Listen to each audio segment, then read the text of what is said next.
Good evening. Just give me a second. I'm just pinning my YouTube page right here, pinning this comment. I record lives and then I put them on YouTube. I don't know if you have been in any of my lives before. I feel like I recognize your profile picture, but not too sure. Yeah, feel free to comment if you have any comments, whatnot. I'm gonna continue on from the stuff that I've been posting in my stories and the stuff that I've been talking about regarding gang stalking. This has gone on with me for quite some time, but not just that. It's something that I feel like had been attempted, especially with me, for such a long time, with different people, because it's something that it's all over the city. Like, there's so many people that engage in this kind of behavior. So I have specific things that I want to talk about, that I want to discuss tonight, 3 topics specifically. And I'm going to continue discussing very specific things that have happened so people can kind of get like an idea of what's been going on. The first thing I want to talk about is one of my neighbors, the guy I lived literally right next door to. So his name is Nasir. He's an Indian guy. I remember when I first moved in, he asked me some weird question. Like, I'm very spiritual, but he asked me some question about like hugging trees. Now, I personally, I'm not that brand of spiritual. So, I was just being polite. I was like, yeah, hugging trees. But it was like, I was just being polite. But then I noticed he had like a weird smile on his face. Kind of like, I don't know. It's almost like the smile somebody would give you if somebody had gossiped something about you. Ooh, Women Empowerment Awards. I'm glad you're in this chat. I'm glad you guys are in this chat, because I'm actually going to be discussing your show in tonight's live, and it's something that I want you to listen to and see if it resonates at all, because there was something very significant about your show. So if you'd like, listen in and see what I do have to say about that, because, stuff was happening. But anyway, so back to talking about my neighbor, because I have 3 very specific topics that I want to talk about. And the second thing is the Women Empowerment show, which we were a part of. Like, my store participated in that show. Anyway, so he said something to me about hugging trees, and then I was just being polite. Like, I'm spiritual, but like, I've never hugged trees or anything like that. I guess they must have Googled something, because, they do kind of research you first before they approach you. And then he gave me this kind of coy smile. I remember there was one specific day, and at this point we just moved in. We were still like laughing and joking around with him as, as my neighbor and whatever. And it's something that's important to me, whether I move into like a new location with the store, or it's me personally in a residential neighborhood. I think most people want to be on at least smiling terms with their neighbor. So, it was important to me to at least just be nice and say hi, goodbye, whatever the case was. I remember there was one time we had another neighbor actually on our street that had, I don't know how many luxury vehicles: Rolls-Royce truck, Lamborghini, Ferrari. His work vehicle was a Cadillac. Like, every vehicle he had was some type of over expensive vehicle. I remember when I moved in, I even thought to myself, like, I don't even know if I can afford to be here if this is what people are driving. Because, my dream car is like, it's not my dream car, but like the car that I think so much of is a Mercedes. So I look at these people here. I remember my neighbor stood there on either his or my driveway. It might have been his. And, the guys used to drive their Ferraris around the neighborhood. And the look he had on his face was like a little boy who's like seeing his favorite like athlete. Like, it was literally like you could see him looking up to that and admiring that. And I remember I even said to his wife, I was like, listen, he wants a Ferrari. Don't let him get it. Like, do not. This is Vaughn. If you let him get it, you don't know what's going to happen. His so-called wife. Found out later, they don't even have the same last name. They're not actually married. Most of the neighborhood is like that. They call each other wife and husband. But I found out very much later that not my entire neighborhood, no, there's decent people there. There's people there who are normal. And I can tell that they're normal because they're kind of ostracized by the rest of them. And the neighborhood has a group chat, and you can just kind of tell it's cliquey.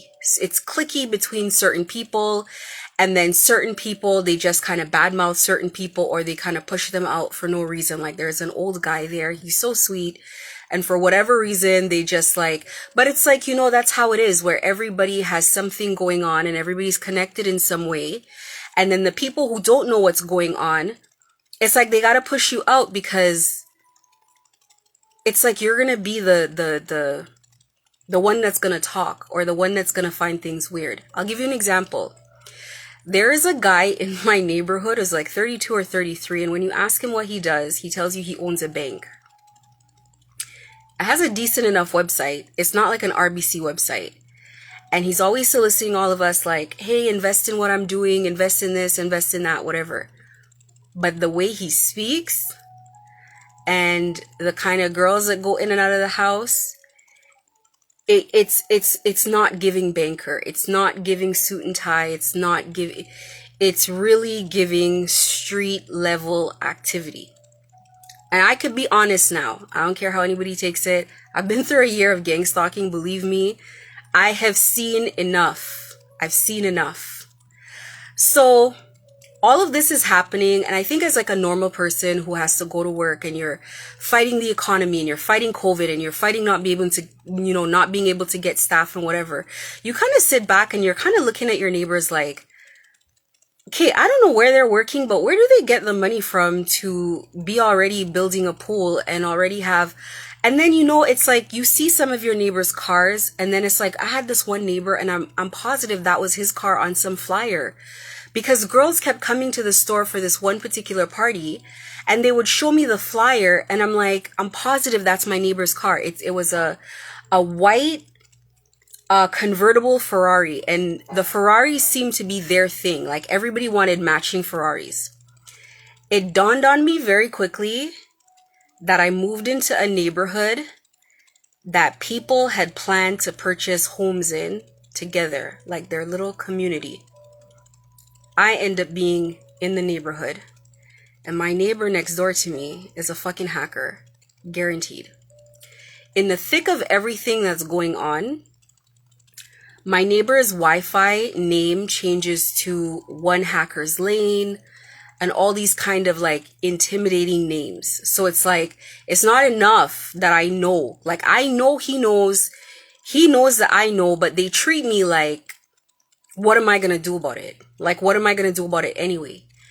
They watch who comes in and out of your house. So, if someone comes to visit me, I know like clockwork, my neighbor's just going to be sitting on his porch. He's just going to be standing there. He's going to be looking. And it's like, if I actually go through, I'm not even going to extend it by going through like point by point by point of how uncomfortable it is living next to somebody who for a fact. Like, one of the things about him, and I noticed very early on, is he would talk to me face to face in person, but he wouldn't message me. So we have a group chat, and the group chat's on WhatsApp, and everybody talks to everybody. But for whatever reason, if I text him or I message him, he won't respond. He won't respond my message. And then he'll feel like apologetic, because he'll like run out onto from his deck to my deck, and he'll like want to talk to me. And one day I was like, I don't have to put up with this. So I was out there barbecuing. He said something. I walked away. So that was the division. But those were the kind of things that was happening that made me know that I was essentially like being targeted, like, and people knew about it. People were avoiding me. It was almost like if this person is a target, or I don't know what they call it, maybe a recruit or whatever it is, they don't touch you. They don't talk to you. They stay away from you unless someone sends them towards you. And that's been a very consistent thing this entire time. That is how I saw that most specifically with my dad, when my father, who I used to talk to all the time, I'd consider my father my best friend. Like, even outside of you're my dad or your family, like, I'd consider him my best friend. And my dad couldn't call me until I called him. And I remember one time I said to my dad, like, how comes I haven't heard from you? And he said, please give me a call. And we're typing to each other. I'm thinking, why can't he just call me? Like, he can just literally press send like he's always done. But it's been like that for essentially now, it's been a year and a half. The whole Nasir thing kind of clicked into my head. The thing with my neighbor clicked into my head because for a long time I used to wonder, like, excuse me, how they could do this to me. Like, just a young girl. I don't bother anybody. I don't have problems with anybody. Like, how could their conscience allow them to do that to me? And I realize it's because they don't actually see you as a person. They're operating from a mindset where it's like, people are just saying to themselves, like, I want to earn enough money for me to buy the big house to be in that neighborhood. I want enough money for me to have the Lamborghini and the Rolls Royce truck and the whatever that the other person has. Let me tell you guys how I found out. I suspected my neighbor was in on something for a while, but let me tell you how I confirmed it. Every day I had the same routine because honestly, I've just been trying to hold on to my business with the economy. And I'm not talking about hold on financially. I'm talking about being short-staffed and being in a mall, and it's 12 hours a day, 7 days a week. I've repeated that. I don't know what you guys, I don't know if you've worked a 12-hour shift, imagine working that. There were times I was working that 7 days in a row, like with not a break, no staff, nothing. Like, no one wanted to work. So I had the exact same routine. I couldn't afford to go anywhere. I couldn't afford to do anything, date, have friends, nothing. It wasn't possible. So one night I came home from the store and we were changing seasons. Anybody who's ever worked retail, you know, like, you have to change the decorations, the stock, all of that. And for whatever reason, I forgot something. So I went inside for a bit, changed my clothes, got back in my car, and went back to Vaughan Mills. Now, that house is maybe like 8 minutes from the mall. It's very close. So I realized that I was being followed back to the mall. So instead of taking my direct route to the mall, I start going and looping around in convenience stores and doing all of this stuff. And this car is driving super aggressive behind me. Like, it's not like they don't want me to know they're following me. They don't care. Because I've already made police reports and there's been nothing's happened. So they could do whatever they want. It's like they have immunity. And I was talking about this last night.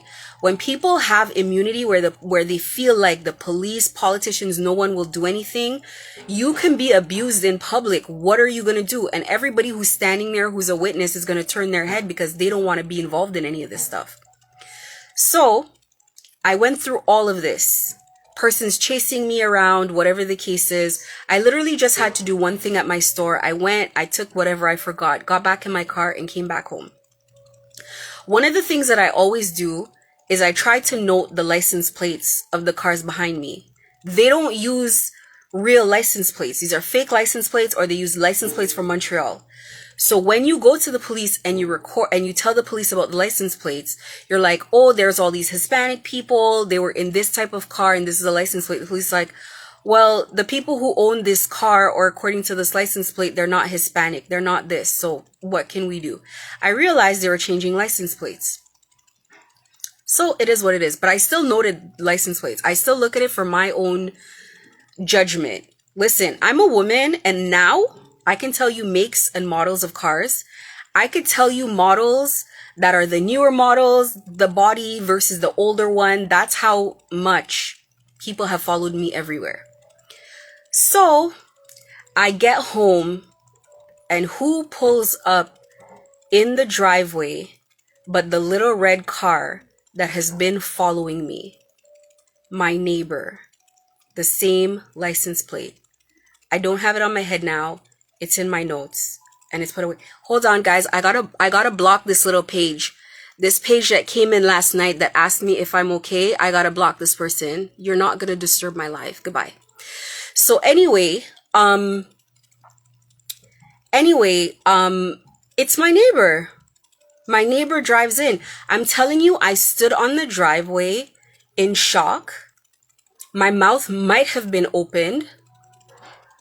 It was the same car. and it was the same license plate. Just the last 3 numbers is all I remember, was the same license plate. My neighbor has never been able to look me in my eye from that day forward. He's never been able to look me in the eye. In fact, when they were building fences between us, he wouldn't even ask me to pay for the fence. He ended up paying for the fence himself. And I was waiting to see if he'd have the audacity to call me or to come over and say, hey, we're building fences. Would you contribute to half of the fence? I refused to contribute to that fence. The other neighbor had to come over and ask on his behalf. That's how I found out that it was my own neighbor doing all of this. Right now, just to give an update, all of them, since I've been starting to speak out and since I decided to sell my house out of that neighborhood, all of them have their houses listed and there's not one for sale sign. There is not one for sale sign in the neighborhood, except for like the builder has a sign up and another neighbor at the back. Everybody else's house is listed and not one single person has put a for sale sign. So they're quietly trying to leave. To me, the entire neighborhood, I'm not going to say the entire neighborhood. There's some neighbors there that I have a very sweet spot for. But most of that neighborhood, it's criminals. That's how I feel about it. So I'm going to put a pin in that just to show you guys what's going on. And these people masquerade out there.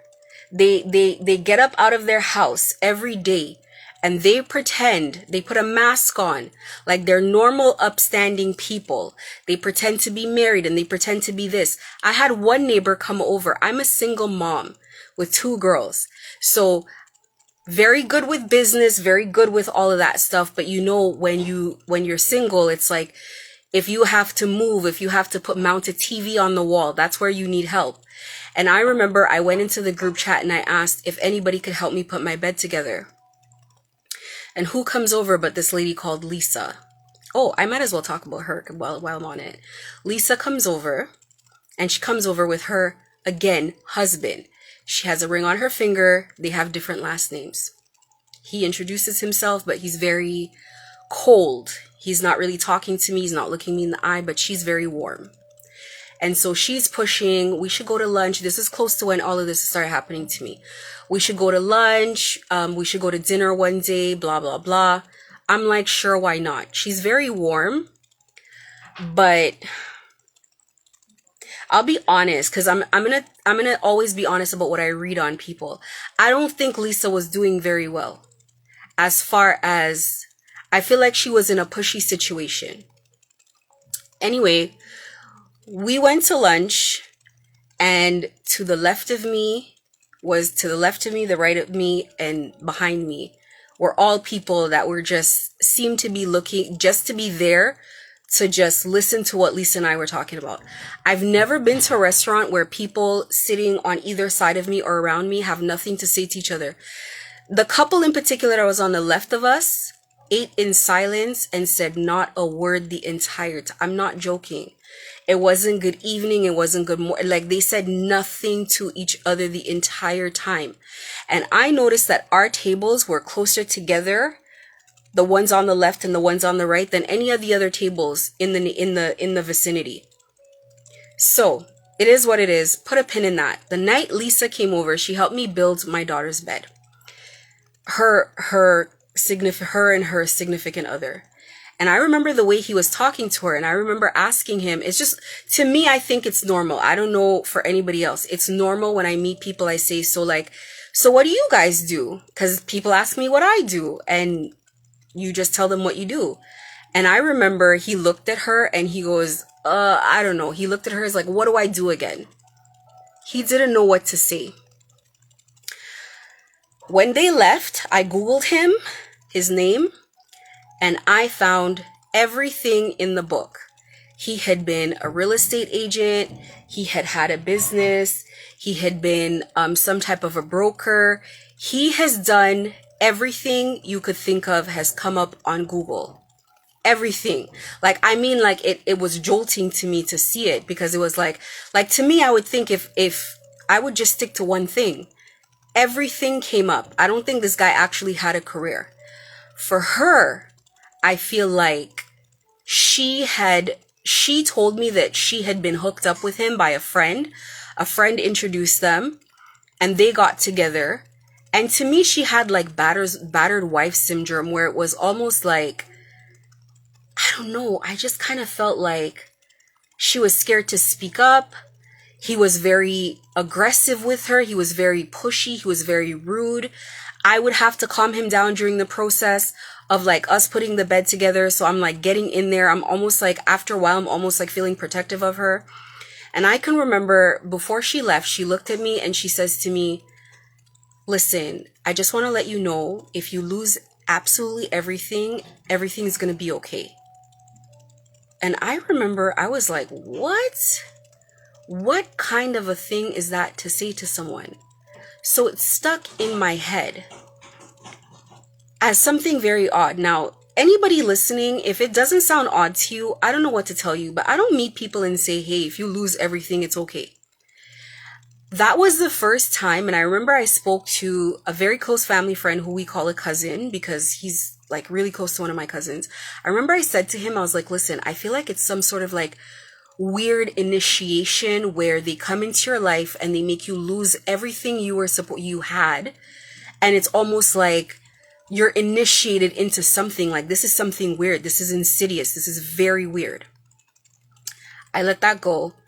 At the time, it was weird to me, and it stuck out in my mind, but I still moved forward. She invited me to church. She goes to a Catholic church. I went to church with her, and then we went to lunch after.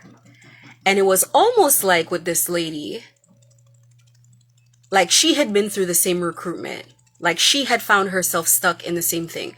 I remember her telling me how successful her business was before, and she got with this guy. And I remember when I was congratulating her and I was telling her it was a nice ring, it was like this hesitation she had. It was almost like a natural, if you're engaged and you're not married yet, a natural reaction, it would be like, oh, thank you, or excitement. And it was almost like, it was like this hesitation. It was like there was always something with Lisa like that just wasn't quite like normal. Like she's coping with some type of trauma. She's a single mom as well, and she has 2 kids. I went to lunch with her, and I can remember the whole time she was uncomfortable. And I remember another weird comment she made was, I was describing to her, I felt like at that time I couldn't really tell people what I was going through, because it was like, it was shame, it was guilt, or it was like people are going to pull away from me because it's like, what are you involved in? Like, what is this craziness? I couldn't understand it. I wasn't sure, but it's like people are following me all over the place. And I felt like the person that I was dating was like a dream to me, as far as like the perfect person, not just in his character. It was like somebody who just is as independent as me, somebody who's very kind, who's very generous, who's appreciative of my qualities. Like, I've dealt with so much crap. Like, I know so many of us women we've dealt with so much crap. And it was like, finally, this guy, somebody who seems normal. And it's like, post dating this guy runs off, and now people are chasing me around everywhere. People are following me. People are coming to my business. People know everything about my life. What is going on? People are, even months later, I think like maybe 7, 8, 9 months later, my kids, my family, everybody's pushing me, like, get back out there. Like, you're sulking about this too long. I was still crying about it, like, up until that point, about the breakup. They're like, you're sulking about it, get on dating sites. And every single person I meet on the dating site knows more about me, than a complete stranger should. One of the weird things that Lisa said to me was, I just said to her, I was like, Lisa, I don't know, something weird is going on in my life right now, but I didn't go into details. I was like, something weird is going on, I don't know. And she said, I know, it's insidious, isn't it? I remember the word, because I have continued using that word insidious since Lisa. Everything I have said is insidious. I even had to look up the meaning of the word a couple times, because I was like, this is insidious. That was the perfect word for it.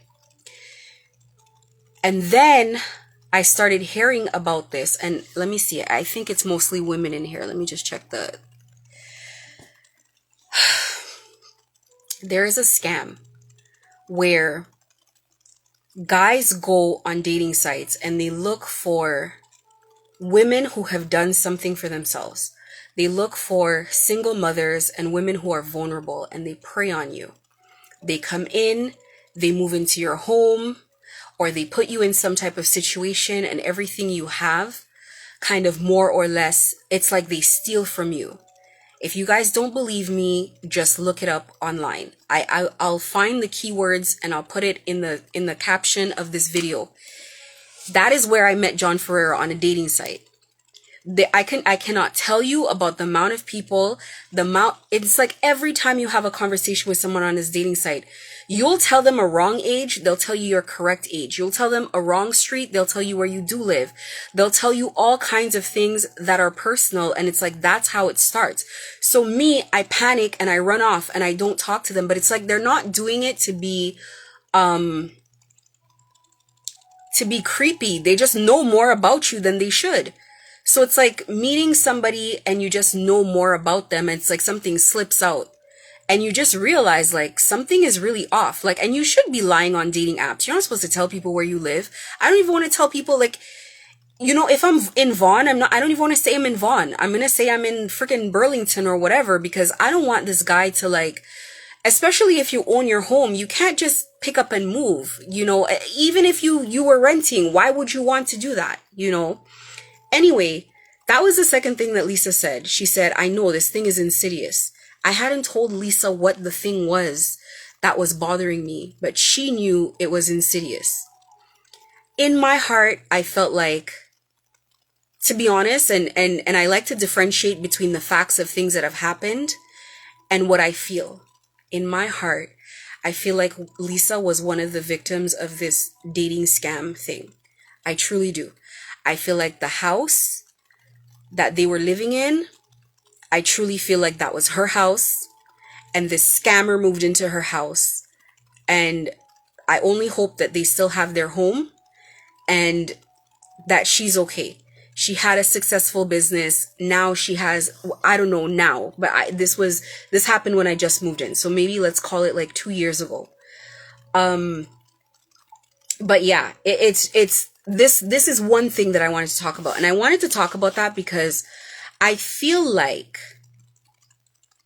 at some point, and if nobody else is asking or wondering, I used to wonder, why would people do something like this? Like, how could they not see me for who I am? And I just realized it's like, if they all, and the homes in this neighborhood are fairly large, they're fairly nice, they're fairly new. Well, they're very new. It's a really nice builder.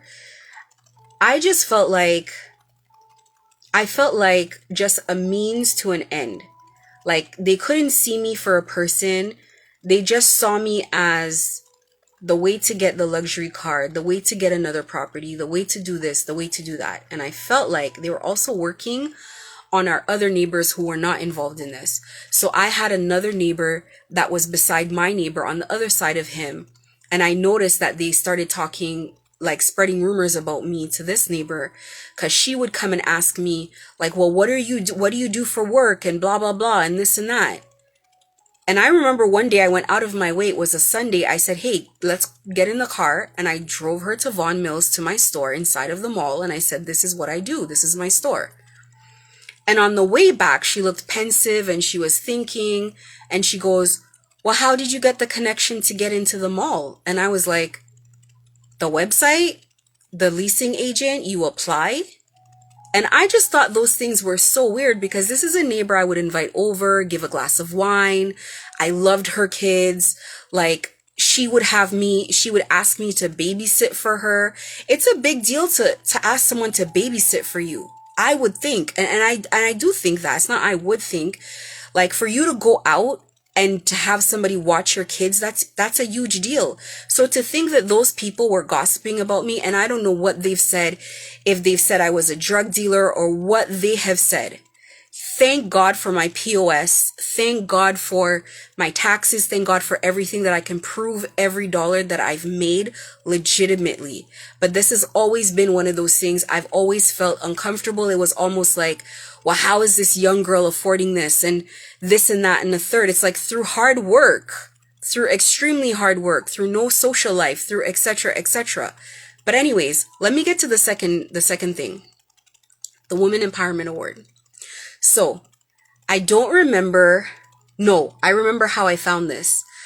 I found the link to the show because I was looking for opportunities to advertise locally. We just moved into the village at Vaughan Mills, and I needed for people to just come down to the location to get to know about us. So I think I found it on Eventbrite. I think it was either Eventbrite or another place where there was a whole bunch of events listed. And I remember with this particular show, I was very impressed by it. I was impressed by the sponsors. I was impressed by a lot of it.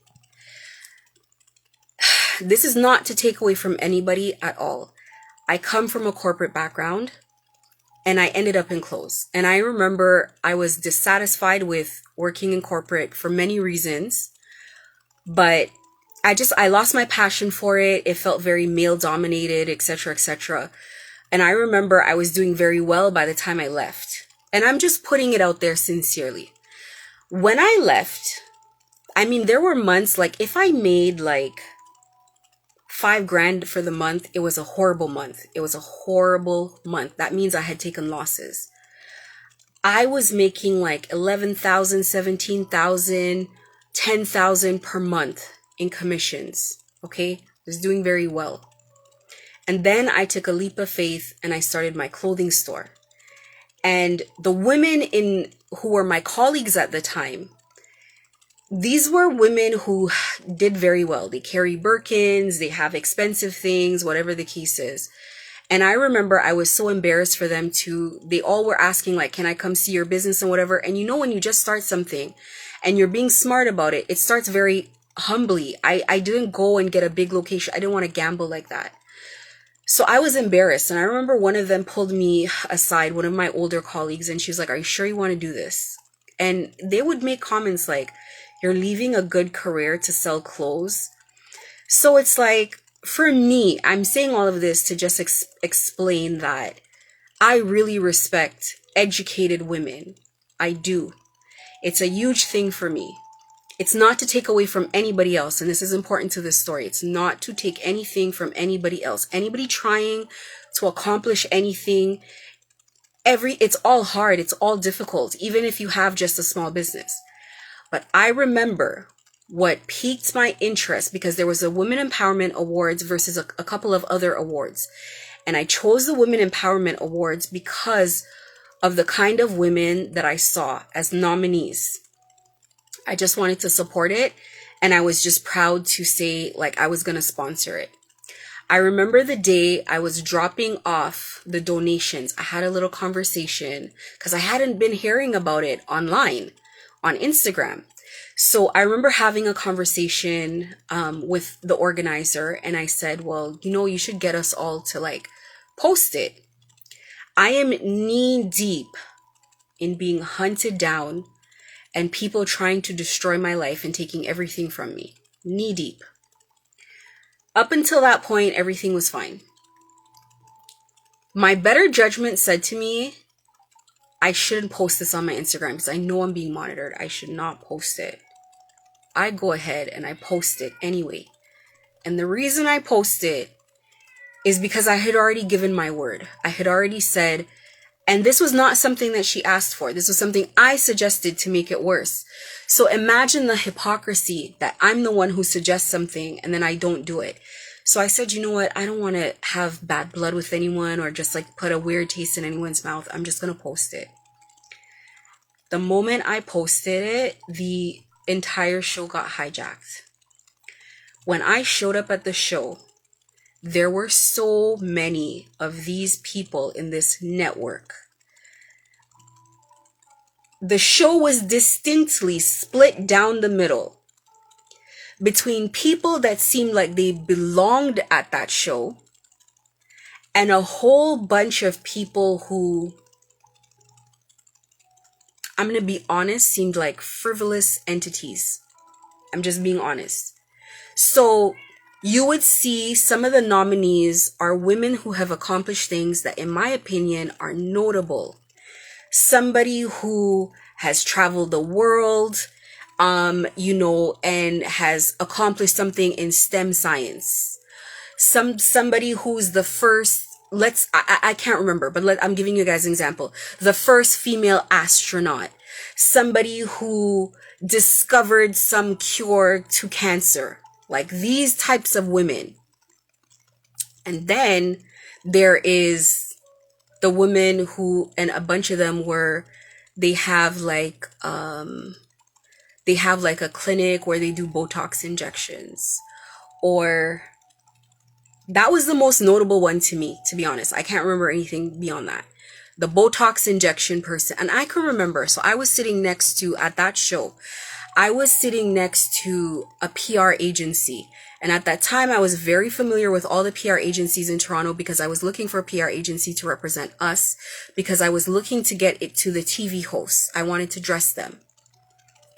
I was sitting next to these people and we were talking, and I can remember there was one particular award where it was some very decorated woman, and she was a little more mature, like maybe in her 50s or so, but when they were listing her credentials, it was a mile long, and she lost out to somebody who opened 2 clinics during the pandemic who made some creams. And again, this is why I emphasized in the beginning of this story that I don't want to take away from anybody who has opened a clinic, but you should not be winning against someone who has done this level of work. And in a lot of industries, like the sciences or medical industries that are very male dominated, it's a harder industry for you to have any sort of like notoriety in, or people to recognize who you are. And I remember right at that time where that happened, where somebody else who didn't seem to have achieved as much as the other person won, I remember we looked over at each other, the owner of the PR agency and her staff, all 3 of us, we looked at each other, we said nothing, and they got up and they left. Because I think to anybody sitting in that room, it was almost like there was a very thick divide between what was going on. And I started recognizing please forgive my cat. My cat just loses his mind sometimes when I'm on live. And the kids don't feel the need to take him away. I don't know why. But anyways, there was a very huge divide between, I don't know how to call it. I don't want to call it like, it's like, I don't know. It's like, I don't know. I don't know what to say. There are different kinds of women, not to take anything from anyone, but it was just like the behavior in the room. It was and it wasn't something that I just noticed. It was something that the other women in the room were noticing as well. Like there were other people, like there was another person who I followed for forever. She has a decor company. And I mean, like, this lady does decor for like royalty in Europe. These are the kinds of women in the room. Like the Mantella Corporation. Like these are the kinds of people in the room. And then there's these other people. They hijacked that show. They came in, they bought a whole bunch of tickets. And, I'm not one to say, but I'll say I noticed. I feel like after I posted it, I started noticing that tickets were flying off the shelf. Like, it's like we have very few tickets left, etc., etc. It just felt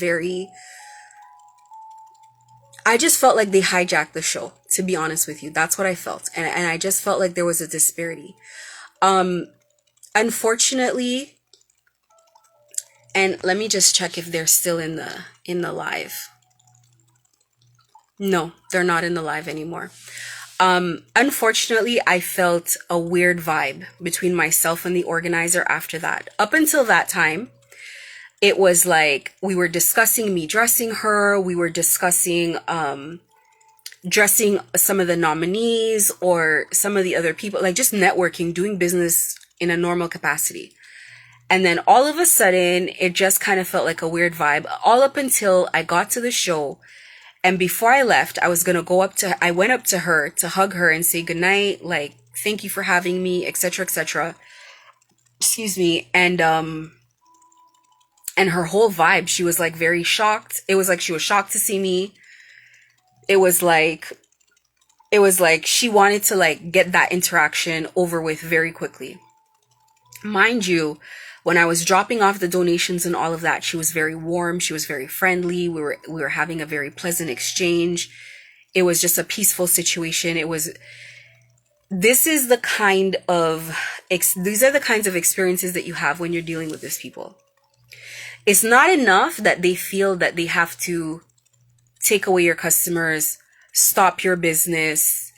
I don't know who you are, Nana Goody. I'm not sure. Not even to be rude or anything like that. I'm not sure who you are. Good night. Not to take away anything from anyone, but they want you to also lose your reputation as well.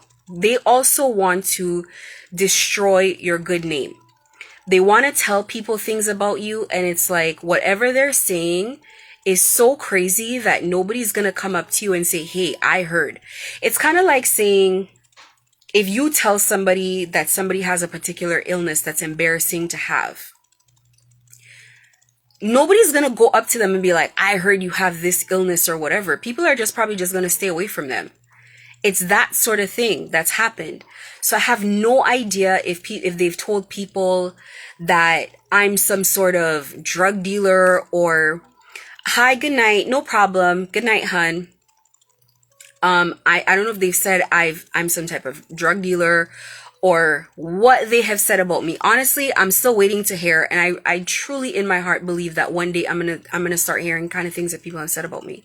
I truly believe that I will hear, but I have to do these lives because I have to let people know about what's going on. And it's so funny because my IG is hacked. My computer is hacked. Hell, my internet connection might be hacked, and it's been that way for so long it doesn't even faze me anymore. I just do business.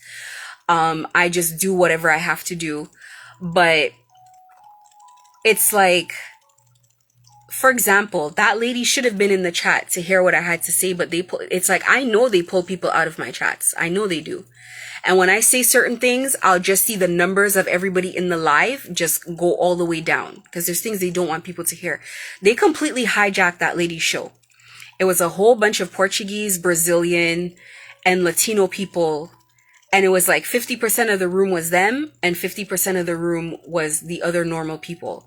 And when I looked at the numbers of what I would call like the normal people that were supposed to be at the show, and I looked at the numbers of them, and it's like they nominated all their people. So it's like even the nomination list looks so off.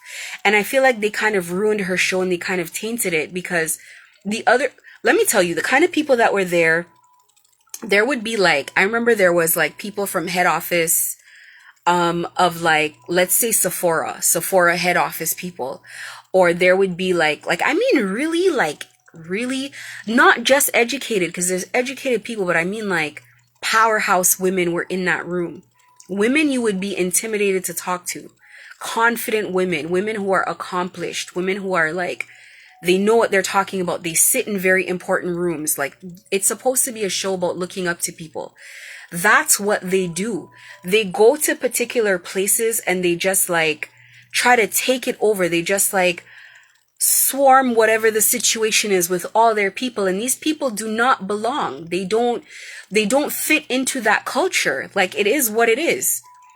These people are part of this little network and they force people to be in their network. People are not in that network. There's some of them for sure that are there because they want to be there. There's some of them that are there because they enjoy intimidating people. It's a means for them to make money. There's some people that they just don't have it. They don't see anything wrong with living a life of crime. They just don't. It is what it is, right? And then there's some people, because this is organized crime.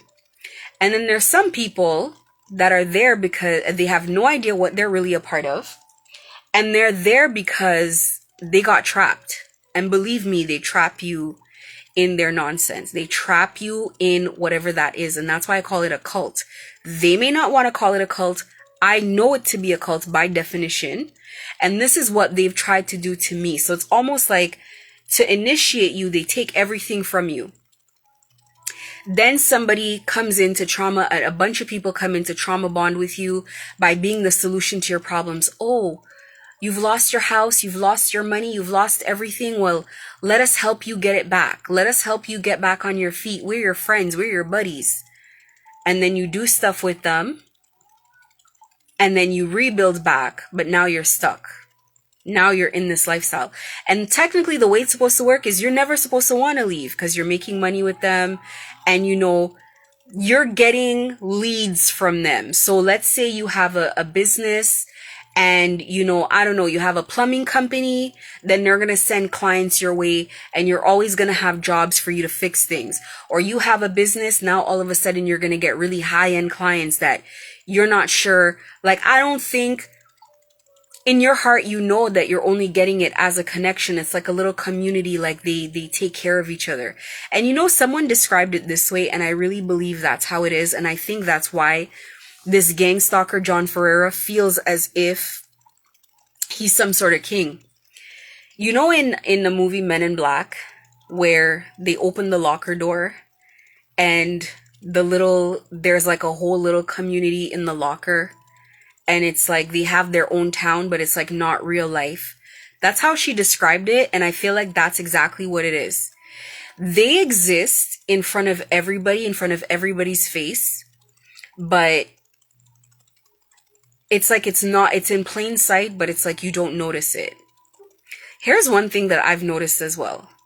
There's this one apartment in Miami that has this particular view where it's almost like a river running through that leads into an ocean, and there's like land on either side. It's an apartment.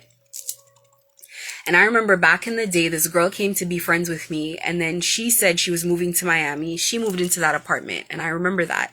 This was about 2012. Then, from that day, because I remember thinking to myself, an apartment with a view like that in Miami must be so crazy. Then I remember multiple other girls all moved to Miami to the same apartment. I'm telling you, I remembered the apartment very distinctly. I remember because she did a whole tour on her Instagram. She did a whole video and she uploaded of the bedroom, the living room, the this, the that. You always see them move into the apartment. You don't see anybody actually decorate the apartment. This is where they all live. Multiple people over the years have all said they're moving to Miami to the same apartment. Those are drug mules. That's how I see it. Those are drug mules. And she was another one that was traveling all the time. She was always up and down, flying all over the place. It always seems to be the same type of activity. It's always, and when influencers would come to us and try to work with us, it's like not a fashion influencer. It's a travel influencer. And it's like, what am I going to do with a travel influencer? Oh, I've been to how many different countries in how many different days and this and that. And everything has to do with travel. It always has to do with travel. And it's just like, I feel like that's the reason why they've pursued me with such aggression, is because I've resisted for so long. I have no interest. They've had a really difficult time with getting me to lose everything. It hasn't happened. Anything that I have walked away from, I have walked away from it in slow motion.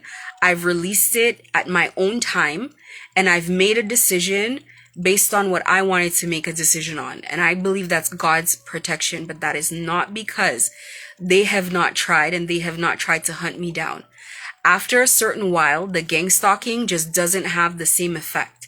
Your heart's not racing anymore. You're not looking over your shoulders. You don't care. They're there. It is what it is. You're moving forward with your life. Because the reality is, if I pay attention to that, I'm going to lose my business. I'm going to lose my life. That's what they want. They want you to pay more attention to the gang stalking, more attention to deleted emails, more attention to, sitting next to your laptop and the screen scrolling by itself, all of this nonsense to show you that, yes, we're here. Yes, we're in your life. And it's just been a situation where I'm like, yeah, you're there. Yeah, you're in my life. But what are you going to do? There's nothing that I've made too many reports that it's like at this point in time, it's like there's a paper trail. I'm pretty sure they want to gun me down in the streets at this point, especially with me doing lives. And I'm doing lives with saying people's names. I'm not saying, oh, this person and that person. I'm saying people's names. It's John Ferreira.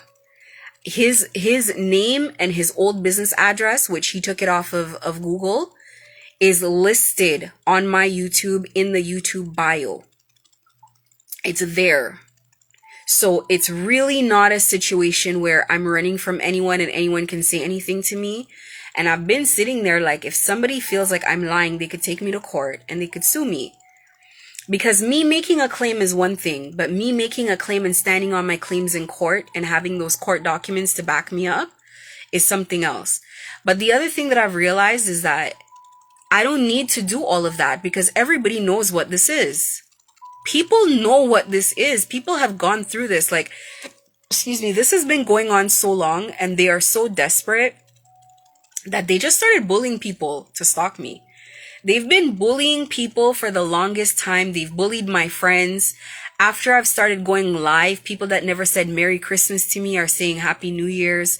But it's like people that shouldn't be texting you about no Happy New Year's. It's like random people. It's like somebody that I spoke to one time for business that I don't talk to. I don't text. Oh, hey, I just want to say happy. For what? For what? We don't talk. It's actually kind of weird. You don't think it's weird? Like, just random nonsense that constantly happens. But I do want to put it out here. I want to put it out here because I want for, first of all, I know it's going to go viral at some point. There's no way. I'm talking way too much. Something is going to happen. Either somebody's going to do something. Somebody's going to pass their place with me. Something's going to happen. So something's going to happen. I can feel it. I feel it in my gut all the time, every day. The other thing about it is, you know, I know that whoever's paying for me to be recruited is from Brazil. I know that much. Because when I started getting all the fake followers, they were all from Brazil. It was all fake followers from Brazil. Gang stalking is something, you guys can Google it, that's huge in places like Brazil and South America. They do that to people all the time. They do that to police. They do it to all kinds of people. But all the followers came from Brazil. There are people who follow me who are in my followers right now, who are in Sao Paulo, who are all over the place. I do not even speak Portuguese. Don't know why. Not only that, but there's some sort of disconnection. I think John Ferrer is on the run for his life because he hasn't been able to do the job that he was supposed to do. He was supposed to deliver me a long time ago. I know that it's not cheap to have people follow you all over the place. They had, honestly, if I had to estimate, I would say like a minimum of like 15 people a day on me. A minimum. The amount of people that would have to come to the store alone, at least 10 per day, would come to the store harassing me. Horrible comments, trying to ridicule me, trying to get me to be so stressed out with the business, I just close it down. Don't even talk about the amount of people that follow you around. I know that costed money. Those people burned through money. I'm pretty sure those people took loans after they weren't being funded anymore to try to finish that job, because these people are dangerous people. These people are, if you think gang stalkers are connected, think about people that do transatlantic commerce, how much money those people have, and what kind of resources those people have, and what kind of bribes those people can make. So I think he's on the run. We got to a point where a lot of people stopped following me. So I would say there's some days I go out, honestly, and there's no one there, because it's hard for them to find people, and it's also hard for them to keep track of me, because if you're gang stalked for a year and a half, you know how to move. You don't move the same way anymore. You just know how to move around undetected. You learn how to. I think a lot of people that are stuck in this, they just know how to move around now. They know how to get around. They know what to do without being detected. But yeah, a lot of times I feel like they just don't even know where the hell I am. They realize, like, after I've been gone for like an hour or two, that I'm not home, or I'm not at the store, I'm not wherever. And when they do find people, they can't keep up. The people may know where I am one minute and they don't know where I am the other minute. And then they just have like remarkably less people now that are willing to do this, because this has gotten way out of hand. I was either supposed to be recruited or dead. I'm going to tell you guys straight up, because people don't really live to be free enough to tell the tale of what's going on. A lot of people are stuck in this. I believe my ex is stuck in this, which brings me to the third thing. This is the third part. So I've talked about in other YouTube videos how this always ends up happening to girls who date drug mules. You're dating a drug mule, you don't even know this person's a drug mule. Or you don't know what the fuck they are. You don't know what's going on. You don't know if they're a guy who just... Because to me, I thought he owed people money. And I remember back in the day, somebody said to me, they said, oh no, when that happens to women, it's because the husband owes money and we just have to keep track of the wife to make sure that she doesn't disappear until the guy pays the money. I'm pretty sure that's what they probably said about me. Positive. That at least was one of the things that they said. I'm positive. Because when I thought back to it, I'm like, that would make perfect sense.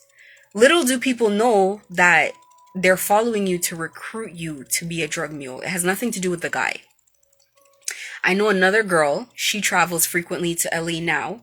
And I remember when she was dating somebody that I thought was sketchy, but this person was outwardly sketchy. Like, there's some guys where it's like, you kind of look at the car they drive, you look at the way they're flashing money, you look at a bunch of stuff and you're like, okay.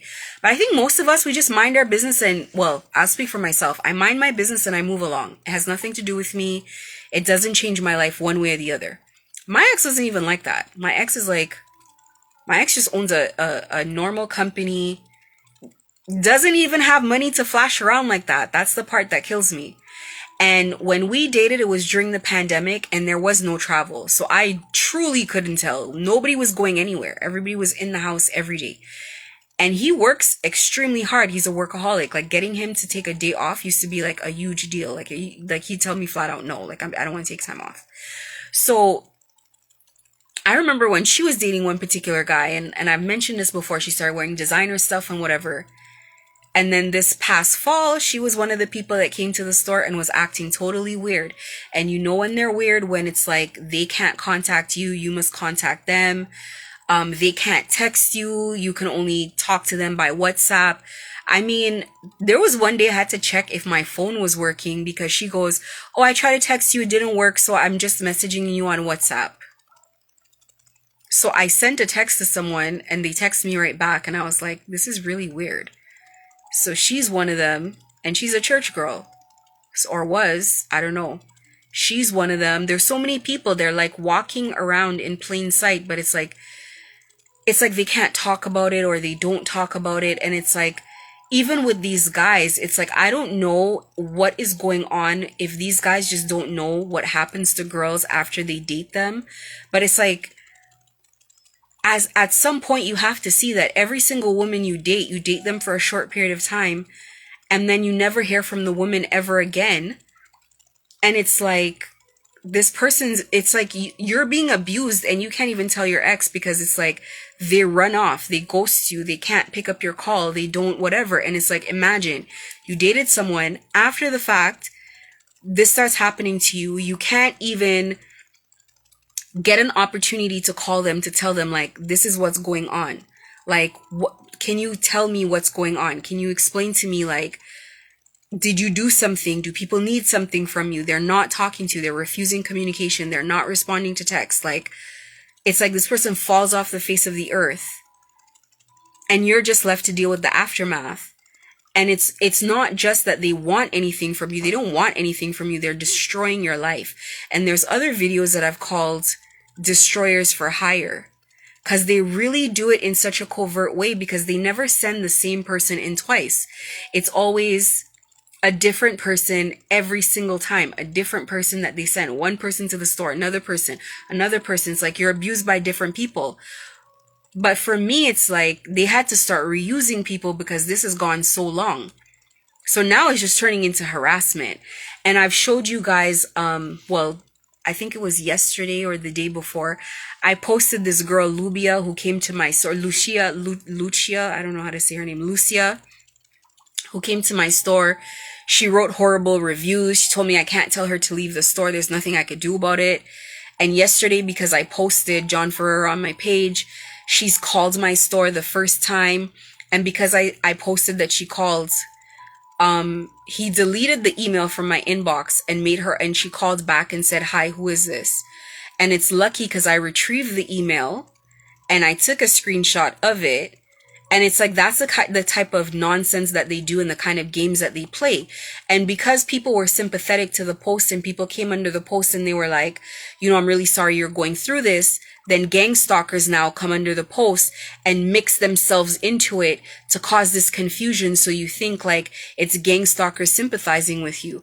But the whole time it might be like 70-80% of these people are genuine people and they have a couple different gang stalkers in there. So you don't know who are your real customers or who are real people versus who are these people that are harassing you. This is a nightmare. To be honest, this is a nightmare, and there's so many people suffering in silence. And I've met a number of people during this past year and a half, a number of people who have gone through this, and they suffered all of the same things, the same type of harassment, the same type of loss of their assets or loss of their businesses. All the same kind of things have happened. Only everybody is scared to speak out. Everybody else is scared to say what's going on, what they've experienced. For anybody watching, I just want to let you know, listen, see the social media, just be careful of girls coming to be your friend, love bombing you, girls that seem like they have a lot of money and it can't be explained. Be careful of people in any type of drug lifestyle. Do not involve yourself because they don't just want to be friends. They always want to involve you in what's going on. It's kind of like girls who are working girls. They never just want to be friends. They want to recruit you for something. They want to involve you in their lifestyle because that's what they're told to do. It's like they have to recruit in some way to bring more income. It's the same thing. Be careful. Stay the hell away from people who are traveling all the damn time. And it's like, the whole thing on social media where they're like, girls travel and they don't show the man paying for the trip. That's because there is no man paying for the trip. It's probably a solo trip and they probably have a job to do there. I look at the world so differently now. It's not some old man paying for it all the time. Half the time, like girls who are always on a yacht in Miami, do not be jealous of people's stuff or do not feel bad about yourself. Because one of the things about this is you can't do it one time. It's not a one-time thing. Once you're in for life. You're in for life. Last thing I'm going to say before I get off the live. Let me tell you how for life this thing is. The first lady that came to my store in her 50s to try to get me to be friends with her, Hispanic lady. I can't remember which Hispanic country. She comes in and she says she wants Spanx, and we got her a pair of Spanx. And she had some type of surgery scar that caused like her belly to bubble in a certain way. And I remember I asked her, but the scar was so weird because if you have a C-section scar, it'll be like under your stomach. My mom has a C-section scar. So it's like, it's under your stomach. And then the old C-section scars were like from hip to hip. So I'm looking at the scar and I'm like, that doesn't make sense because the scar is just like on one side of her body. I can't remember what side. I want to say the right side. I can't remember for sure. And I asked her, I was like, oh, did you get this scar from surgery? And she's like, oh no, I wish. That stayed with me for a long time. And I told this story in another video where I talked about the way some bald-headed guy came in front of my store, stood in front of the store. She walked in, he walked out. It was like a military operation the way they did it.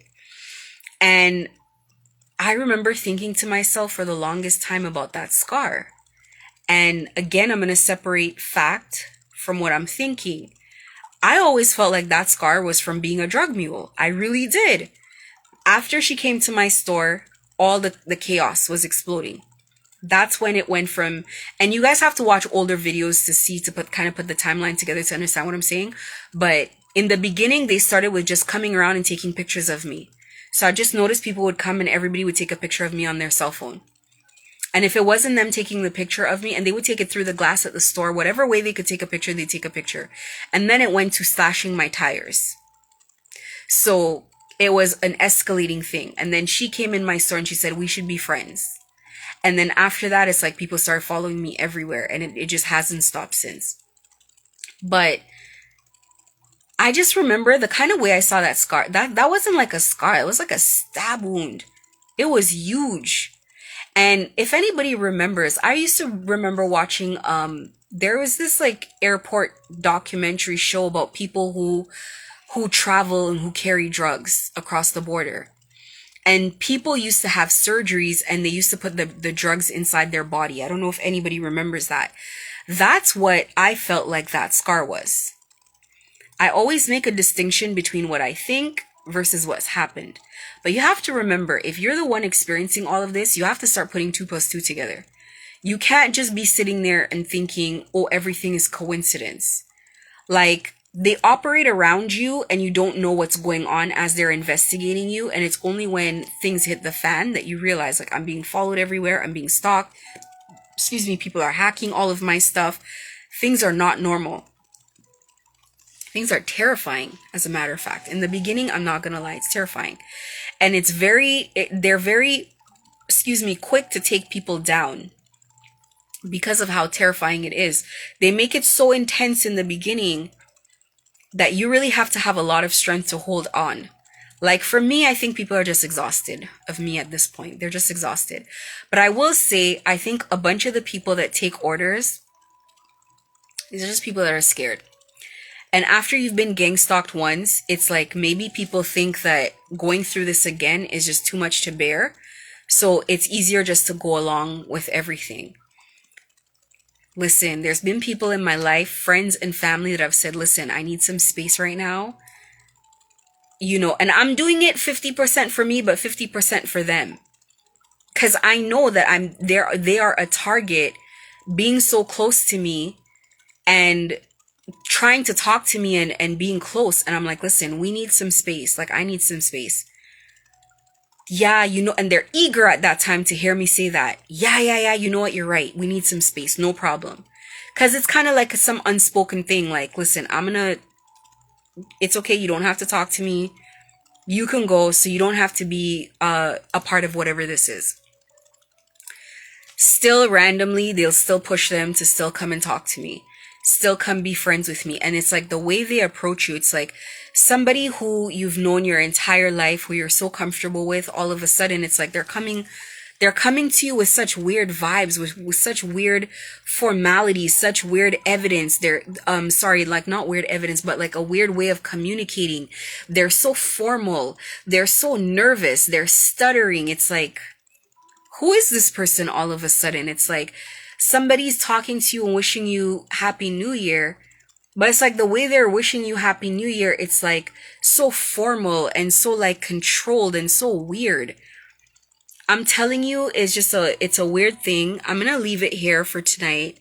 These were the three things that I want to discuss. There are a million things that I want to discuss. I want to put things out here because I feel like there's a lot more people that just don't know what they are a part of, or they know what they're a part of and they can't get out.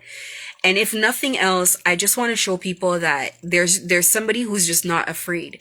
There's somebody who's talking out about it. There's somebody who's not afraid of whatever this is. And this is coming down. It has to come down. Like, the media has to take notice. The police have to do something. It's crazy. And I always encourage people, if you've had anything funny happen, if you've had anything like this happen, you need to say something. More than one person needs to speak out.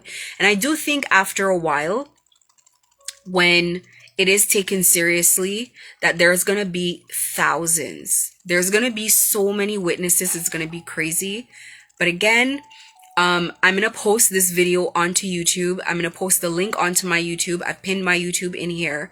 And I always put little clips, and it's unfortunate because it's like I'm trying to do business, but this is near and dear to my heart. And I just tell myself, whoever doesn't want to do business with me because I'm speaking out about something that destroys people's lives like this, scary stuff, and it affects women more than anything else. It affects women because men can fight things off, and men, are deemed stronger, but it's like women, they isolate you and they keep you by yourself where no one will come and help you, and they want to destroy your life. So I'm going to post it to my stories. Check out the YouTube. Go through the videos. I'm not saying you have to listen to all of them. I used to try to keep them to 30 minutes. Some of them are an hour, but I think they're well worth the listen. And you'll hear a lot of spiritual talk from me because I am a very spiritual person. I do pray a lot, and you cannot convince me that God is not the person that took me out of this, because nobody came to my rescue. Nobody helped me. Nobody saved me. I've literally had to transform into a different person to walk around. I encourage anybody going through this to just pick up and walk away. This is so scary. This is so terrifying. And this will destroy your life. So thank you guys for sitting through my live, and have yourself a good night.